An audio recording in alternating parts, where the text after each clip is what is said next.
Dumaan ako sa harap niya, ngunit di man lang siya nagangat ng tingin. Nanatili siya nakatingin sa kanyang kape. Nagtimpla ako ng kape at tumupo sa harapan niya na hindi umiimik. Sumimsim ako ng aking kape at inisip na magkikita kami ngayon ng anak ko. Dahil may pupunta na ako mamaya, baka just go wherever you want. No need to inform me. Malamig na putol niya sa akin at tumayo na. Natulala ako sa kanyang sinabi. Para may sumakal sa akin dahil sa kanyang reaksyon. Tila wala na itong pakialam sa akin.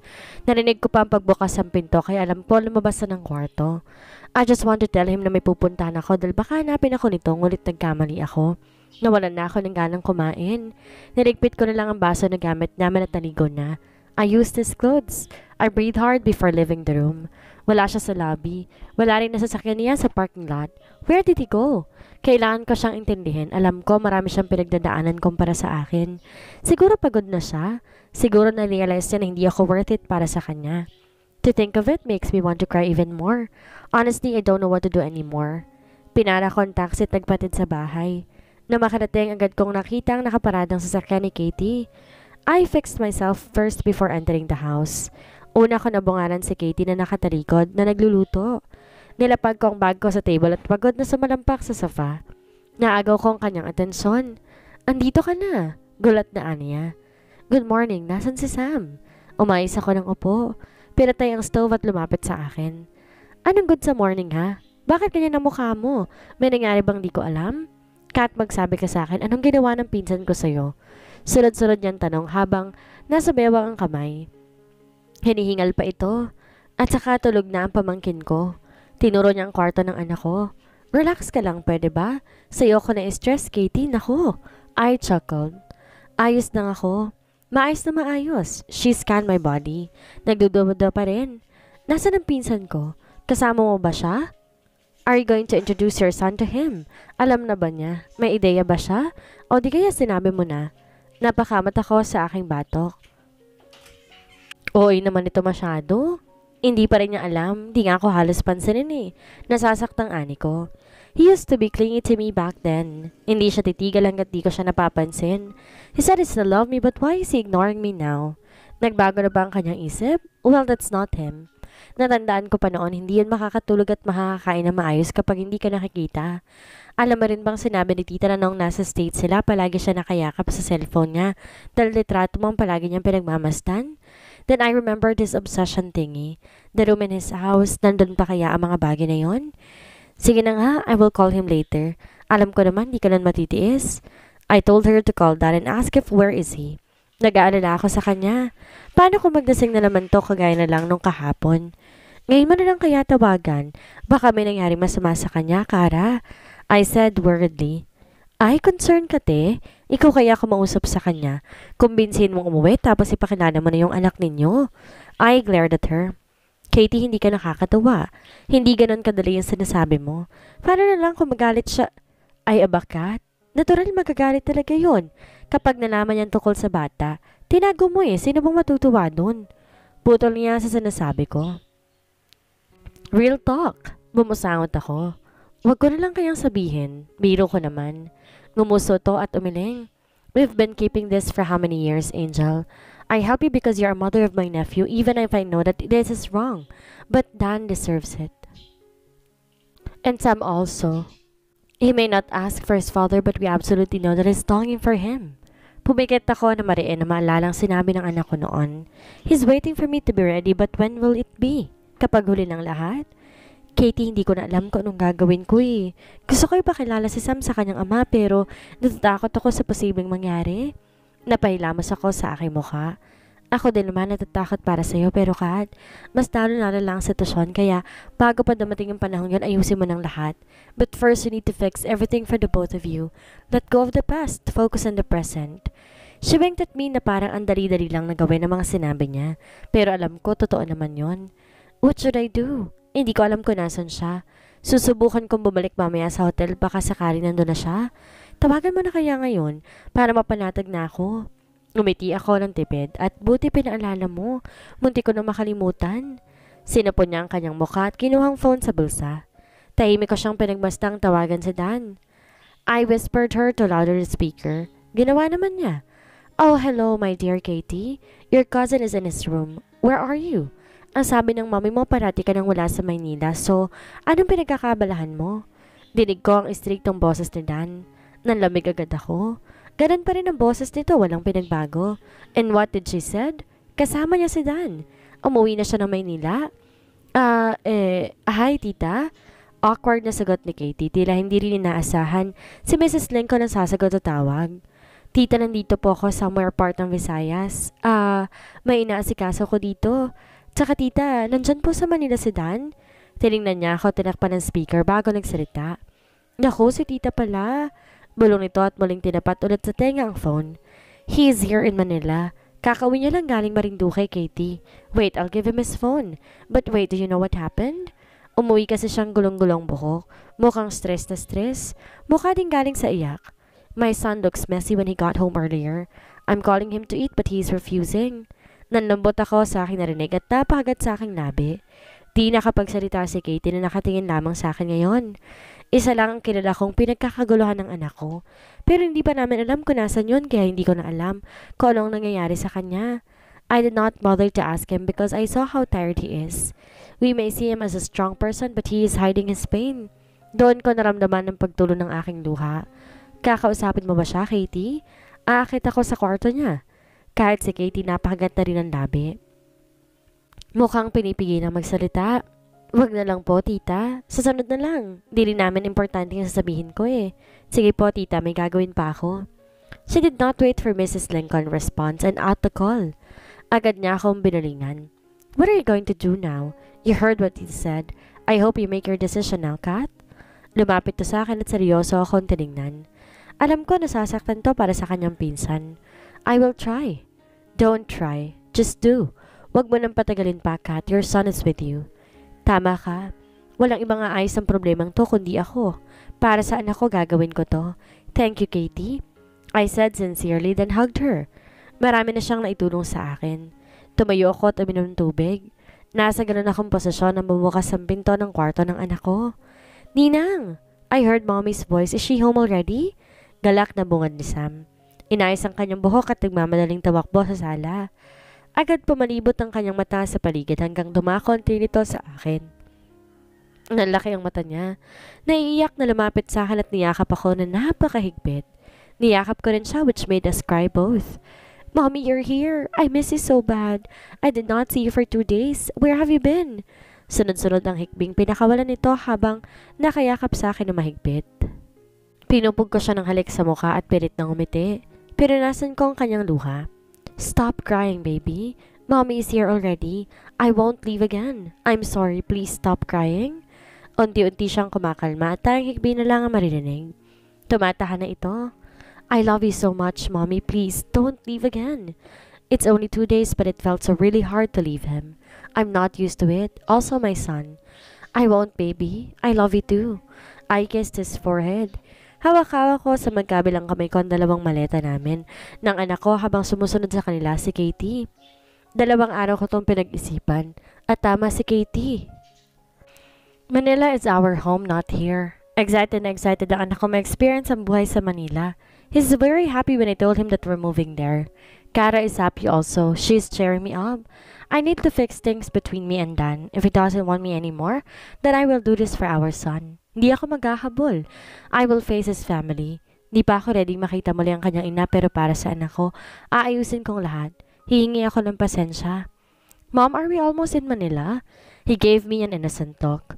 Katie chuckled. Kakastart ko para mag-drive, Sam. Are you that excited? Yes, I want to meet new friends there. Himig pa rin ang excitement sa kanyang boses. Galak na galak to. Matulog ka muna, anak. I will make you up once we reach Manila. Namumungay ang matang tinitigan ako ni Sam at unti-unting tumango. I let him sleep on my lap. Nasa driver's seat si Katie at dalawa kami ni Sam dito sa passenger seat. Ang cute talaga ng pamangkin ko. Ganda ng lahi namin eh. Katie used her free hand to flip her hair. I rolled my eyes on her. Maganda kasi ako kaya gwapo rin ang anak ko. Ngumisi naman siya. Di halata si Dan kasi ang nakikita ko sa tuwing tinititigan ko ang anak ko.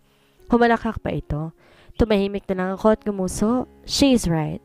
My son got all his father's features and that is so unfair. Ako nagdala ng 9 na buwan tapos maging kamukha lang dinigdan. Kidding. Ayos na rin. Magandang lahi naman. Gwapo ang anak ko at paniguradong habulin to ng mga babae kapag nagbinata na ito. At ayaw ko pa siyang lumaki. I want him to stay as my baby but I don't hold the time. Pumikit na lang ako at tumilig sa backrest. Sana maging maayos ang lahat. Naalimpungatan ako na saktong tumigil ang sasakyan ni Kara sa isang condo unit. This must be her condo. We're here, Katie announced. Tulog na tulog pa rin ang anak ko. Hinaplos kong kanyang mukha at yumuko para mahalikan to sa noo bago siya ginising. Marahan ko siyang niyugyog sa balikat. Medyo mahirap siyang gisingin lalo na't puyat ito. Hindi nakatulog kagabi dala ng excitement sa pagpunta dito sa Maynila. Agad tong bumangon at halos magkauntugan ng aming noo. Mabilis siyang tumingin sa bintana at pinalibot ang tingin sa lugar. I opened the door. Sam immediately went out to the car. Mga ito sa paligid. Ibang-iba sa kinamulatan niyang lugar. Wow, this is so amazing. Tara na sa loob. Mamamasyal tayo bukas. You want it? Sumili ang panibagong ngiti sa mukha ng anak ko at agad nang tumango. Sure, Ninang. I would love that. You're going to show me some animals, right? We're going to the zoo, right, Ninang? I heard about the zoo. I want to see so many animals. Tuwang-tuwang sabi ni Sam. Habang nakatingala sa kanyang ninang, tumango si Katie at binuhat ang anak ko. Sam's wish, his ninang's command. I heard my son giggle and he even shouted, "Yehey!" Nangingiti akong sumunod sa kanila papasok sa loob. Malawak ang kondo ni Katie. Malinis at talatang nagmamanage. Pinaupo niya si Sam sa stool na ngayon nakatingin pa sa labas. Ngumusong anak ko, tila gusto maglaro sa labas. Maganda ang panahon ngayon. Save your energy tomorrow, anak, para naman mas ma-enjoy mo mga pupuntahan natin. I saw glitch in his eyes which made me soften. My son always remind me of his father. How's he? Sa 2 araw na lumipas, wala ko narinig sa kanya.